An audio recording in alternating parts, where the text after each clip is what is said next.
Kita sering mencaci kaum pelacur sebagai sampah masyarakat.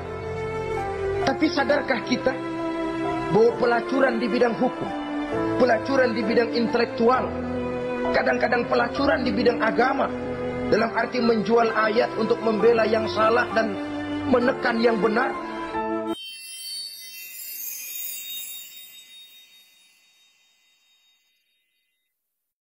diriwayatkan dari Wahab bin Munabbih bahwa pada satu hari iblis diperintahkan oleh Allah untuk datang kepada baginda Rasulullah sallallahu alaihi wasallam dan menjawab segala pertanyaan yang diajukan oleh baginda Nabi.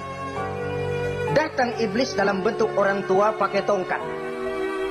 Jadi iblis itu bisa malih warna, dia termasuk jenis makhluk halus toh, seperti halnya jin dan malaikat, itu bisa malih warna sesuai dengan yang mereka kehendaki. Ketika datang, baginda Nabi bertanya, "Man anta?" Siapa kamu? Dia jawab, "Ana iblis." Saya iblis. Jujur. "Limadza ji'ta?" Mau apa kamu datang kemari? Kata baginda Nabi. Dijawab oleh iblis, "Innallaha amaroni an atika wa ujibaka an kulli ma sa'altani." Allah memerintahkan saya untuk datang kepadamu dan menjawab segala pertanyaan yang engkau ajukan kepada saya. Nah, atas pernyataan ini, baginda Rasul kemudian bertanya dengan dua pertanyaan. Pertanyaan pertama, iblis, "Kam ikhwanuka min ummati?" Ada berapa sih teman-temanmu dari golongan umatku? Dari golongan umatku, umat Islam ini, bukan orang lain. Kalau orang kafir sih sudah jelas, itu memang CS-nya iblis. Tapi dari umatku, siapa saja yang jadi teman-teman kamu iblis? Menjadi antekmu, menjadi alatmu sejak dari dunia sampai ke neraka nanti. Atas pertanyaan ini iblis menjawab, "Teman-teman saya dari golongan umatmu ya Muhammad, asyarun, ada 10 orang. Ada 10 orang yang merupakan teman-teman iblis dari dunia sampai ke neraka." Siapa mereka? Pertama kata iblis, "Teman saya hakimun jair." Hakim yang curang, hakim yang tidak adil. Ini bisa dimaklumi. Kenapa? Karena hakim diharapkan adalah produk keadilan. Sehingga orang mengatakan seorang hakim adalah seorang yang meletakkan sebelah kakinya di surga dan sebelah lagi di neraka. Kalau adil dia menghukum, kaki sebelah kanan yang akan menentukannya ke surga. Kalau licik dia menghukum, kaki sebelah kiri yang akan menjerumuskan dia ke dalam neraka. Saudara-saudara kaum muslimin rahimakumullah, sesungguhnya dalam kehidupan, kurangnya sandang pangan bukan satunya-satunya sebab yang membuat orang menderita. Tidak teraturnya perumahan, kurangnya lapangan kerja bukan satu-satunya yang menyebabkan rakyat menderita.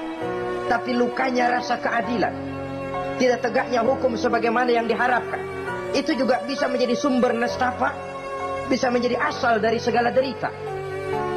Oleh karena itu, hakim yang tidak adil, hakim yang curang, yang menghukum tidak berdasarkan hukum, tapi berdasarkan kepentingan, berdasarkan pesan sponsor, hukum bisa dibeli, ada istilah mafia peradilan. Hakim-hakim macam ini yang akan menjadi teman-teman iblis. Dan tiap kali palu akan diketuk, iblis sudah bukan main sibuknya. Kekuasaan di tanganmu, hijau katamu, hijau yang akan berlaku, merah kau ketok, merah yang akan jadi keputusan. Orang lain tidak tahu ini kesempatan untuk jadi kaya, ini kesempatan untuk naik pangkat. Manipulir hukum tidak ada yang tahu karena orang banyak yang awam dengan hukum. Saudara-saudara kaum muslimin, kalau hukum sudah bisa dibeli, atau kalau hukum cuma untuk orang-orang kecil saja, ada kelompok-kelompok yang kebal hukum, maka akan timbullah kiamat di masyarakat, di mana yang kuat makin kuat, yang lemah selalu menjadi mangsa. Oleh karenanya, hakim yang serong, hakim yang durjana merupakan teman-teman setan. merupakan teman-teman iblis dari dunia sampai ke neraka nanti. Ini yang pertama. Oleh karenanya, pada dasarnya setiap kita adalah hakim. Untuk keluarga, dalam pergaulan, hendaklah adil di dalam memutuskan segala sesuatu. Lebih-lebih hakim yang memang menjadi pengayom masyarakat.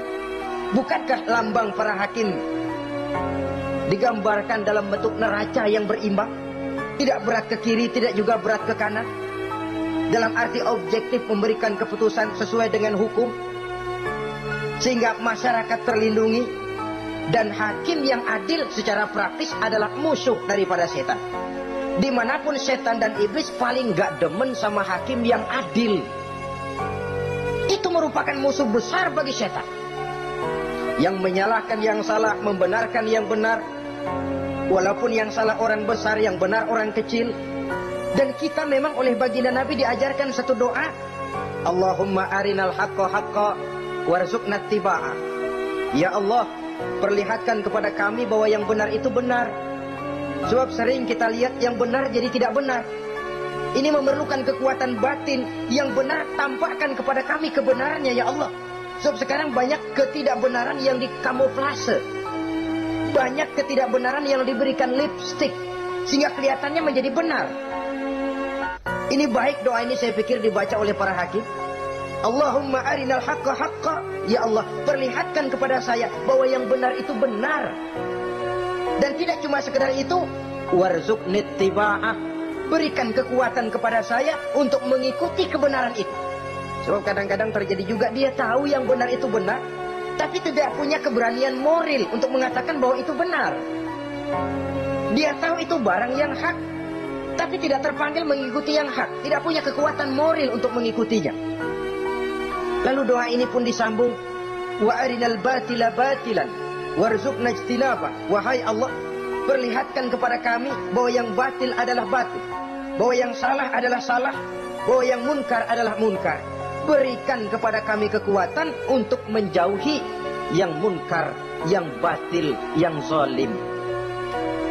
Saudara-saudara kaum muslimin rahimakumullah, kita sering mencaci kaum pelacur sebagai sampah masyarakat. Tapi sadarkah kita bahwa pelacuran di bidang hukum, pelacuran di bidang intelektual, kadang-kadang pelacuran di bidang agama, dalam arti menjual ayat untuk membela yang salah dan menekan yang benar, ini juga tidak kalah bahayanya dengan prostitusi, pelacur-pelacur yang kita anggap sebagai sampah daripada kehidupan masyarakat itu. Oleh karenanya, maka hakim yang adil merupakan musuh utama daripada iblis dan setan. Mereka akan sibuk sekali kalau seorang hakim sudah berketetapan untuk melahirkan keputusan hukum yang seadil-adilnya. Ini yang pertama, teman setan adalah hakim yang nyeleweng, yang tidak adil. Yang kedua, teman saya, kata iblis, ghaniyun mutakabbir. Orang kaya yang sombong. Orang kaya sombong itu teman setan. Orang miskin sombong itu lebih teman lagi tuh. Sebab ini sudah kelewatan.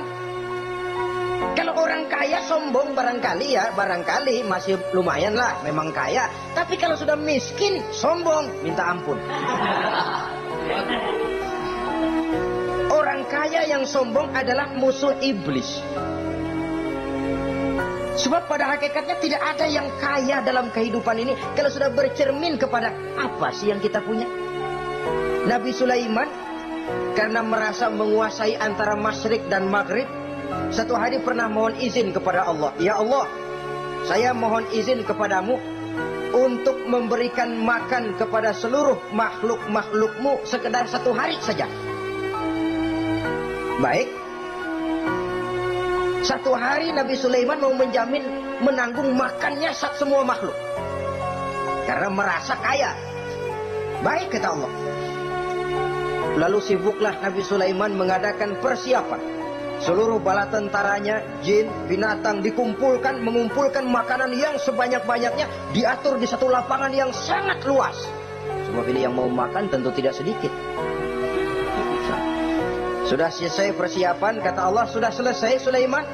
Sudah ya Allah. Nah, aku mulai dari makhlukku yang paling di bawah, ikan. Ikan Nun dipanggil oleh Allah. Rezekimu hari ini mau ditanggung Sulaiman. Naik, makan. Naik ikan ini. Sekali makan seluruh persiapan habis. Goleng kepala Nabi Sulaiman, beliau sadar lalu sujud, maha kaya engkau ya Allah.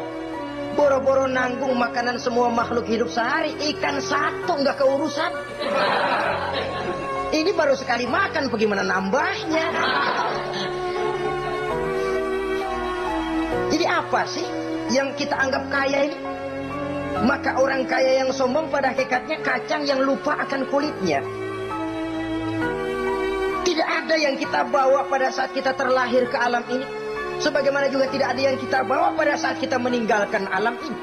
Harta kita akan pindah nama. Sebab itu yang perlu kita jaga pada hakikatnya tidak lain nilai-nilai iman. Sebab ini yang akan kita bawa.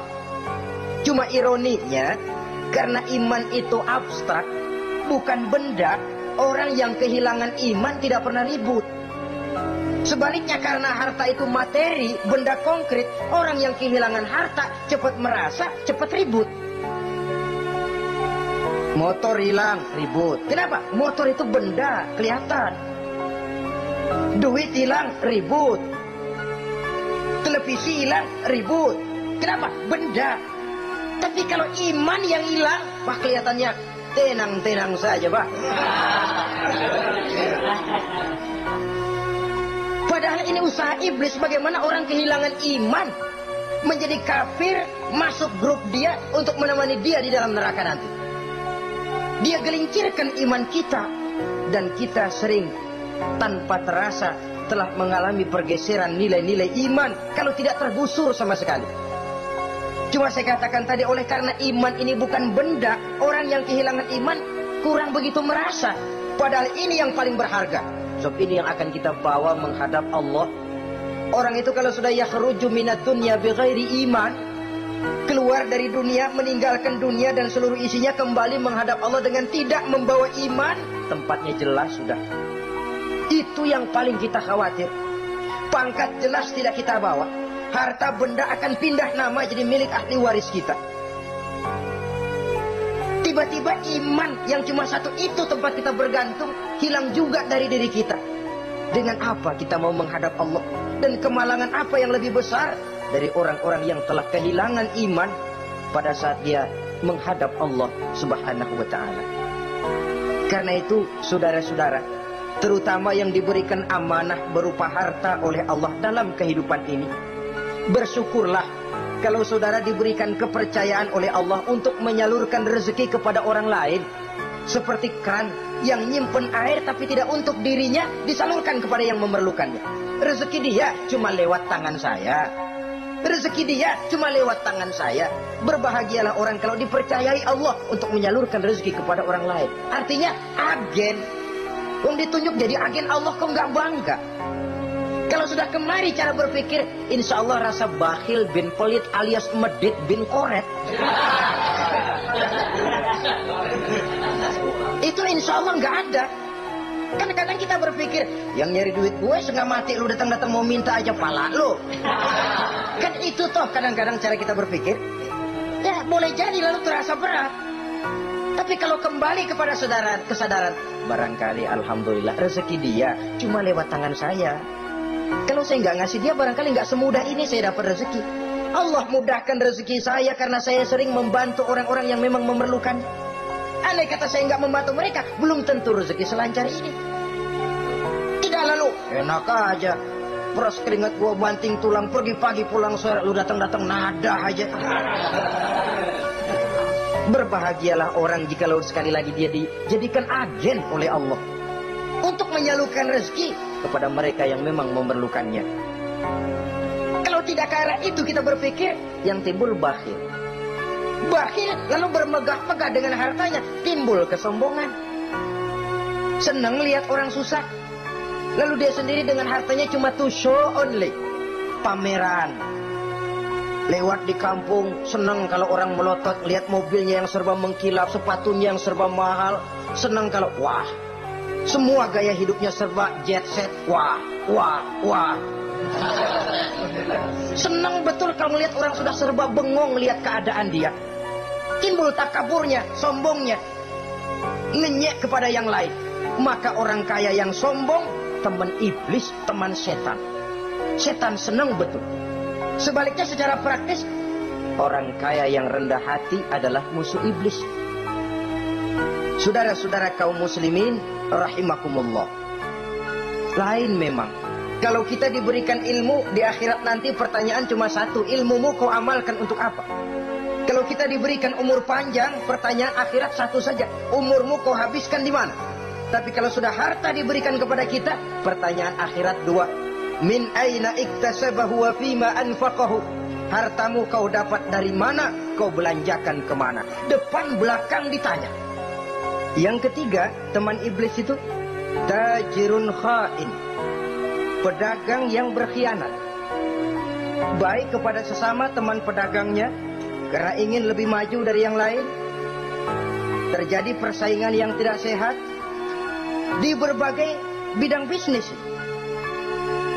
ataupun kepada para pembelinya dengan mengatakan barang yang baik adalah barang yang tidak baik menjadi baik. Sebab pada dasarnya apabila kaum pengusaha sudah berkhianat, akan timbul kegoncangan ekonomi. Dan kegoncangan ekonomi dampaknya adalah melahirkan kelas-kelas kemiskinan. Kemiskinan merupakan satu perangkap iblis. Biasanya orang kalau udah melarat, udah dekat banget sama kafir. Kalau tidak dilatar belakangi oleh nilai iman yang kuat, udah melarat, udah dekat benar sama kafir. Apalagi iblis ini menggodanya pandai dia. Kepada orang miskin dia datang dengan bujukan materi. Kepada yang cukup hartanya dia datang dengan bisikan lain. Pendeknya iblis dan setan itu kalau ibarat tukang joget, dia ngerti betul irama kendang. Di mana kelemahan orang itu dia selidiki, dia pelajari, dari arah situ dia masuk. Dan secara strategi perang, iblis dan setan ini posisinya memang lebih menguntungkan daripada kita. Kenapa? Dia melihat kita, kita mah nggak lihat dia. Dia bisa pelajari kebiasaan dan kecenderungan kita. Kita nggak tahu kadang-kadang kelemahan kita. Dari arah itu dia masuk. Posisi dan strateginya lebih menguntungkan daripada kita.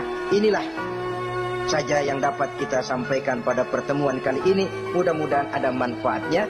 Terima kasih dan mohon maaf. Usikum wa nafsi bitaqwallah. Wassalamualaikum warahmatullahi wabarakatuh. Waalaikumsalam.